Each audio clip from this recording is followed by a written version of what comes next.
Mr. President. The Republican whip. Thank you, Mr. President. Mr. President, something unexpected is happening in the early days of this new Congress, right here in the Senate, and that is we are seeing some bipartisanship.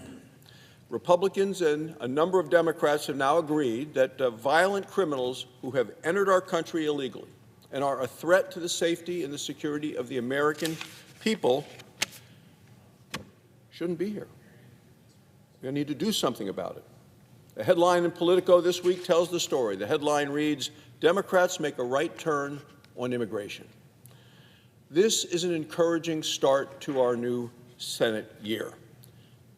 And now we need time for the Democrats to prove that they really do want to work with us. The Senate's going to vote today on this bipartisan Laken Riley Act. Now, just to remind those who are unfamiliar with the situation, Laken Riley is a young woman.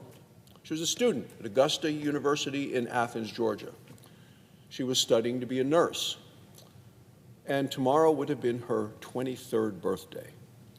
She was murdered by an illegal immigrant. All she was doing was out taking a jog. That illegal immigrant was in America because of Joe Biden and the Democrats' open border policies. The Laken Riley Act had been sponsored and is now co-sponsored by every Republican in the Senate. And there are also several Democrats who have recently signed on to this legislation, and they now support it. Happy to hear the Democrat leader saying that he was going to vote to get on the bill as well. The Laken Riley Act presents the Senate a simple choice. Are we willing to allow illegal immigrants to roam free in our country, or do we want to save American lives? Protecting Americans from the dangers of a broken border makes sense to, I believe, most, if not all, of our citizens. Earlier this week, Senator John Fetterman of Pennsylvania was asked about the Laken Riley Act. This is what he said. He said, "If you're here illegally and you're committing crimes, I don't know why anybody thinks that that's controversial." Well, not too long ago, his party certainly thought this point of view was controversial. That's what we saw happen here in the Senate. Last Congress, Republicans tried to bring up the Laken Riley Act. Democrats blocked us. They wouldn't even let us debate it. So I'm happy to hear that Democrats are now open to debating this important bill.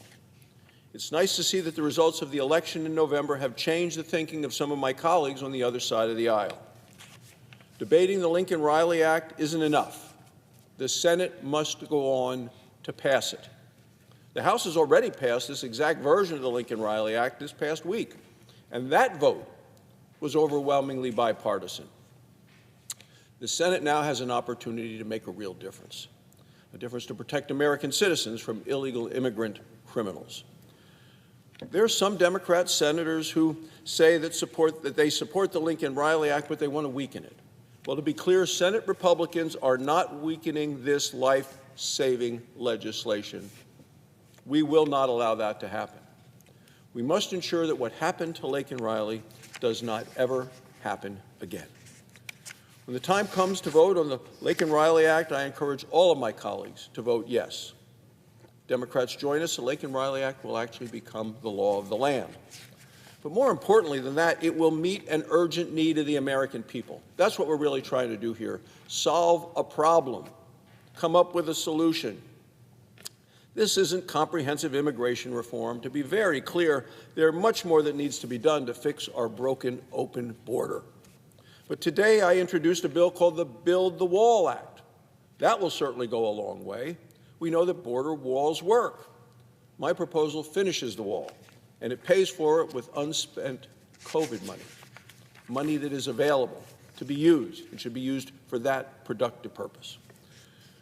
We've already built more than 450 miles of border wall between the United States and Mexico. We know that it worked. Under President Trump, illegal crossings were at a record low. But now, after more than 10 million illegal immigrants have poured into our country during the last 4 years, we need to finish the wall. The need to do it is greater today than it has ever been before. The moment has come for safety and for security, and now for serious action. Joe Biden and the Democrats broke the border, opened the border, allowed and actually invited into this country people who are part of criminal cartels, drug dealers, terror suspects. This action turned every state, including my home state of Wyoming, into a border state. It's time for even more Democrats to join Republicans today in securing our border, saving our lives, and passing this important piece of legislation that is coming before us today. Thank you, Mr. President. I yield the floor. Clerk will call the roll, please. Ms. Also Brooks.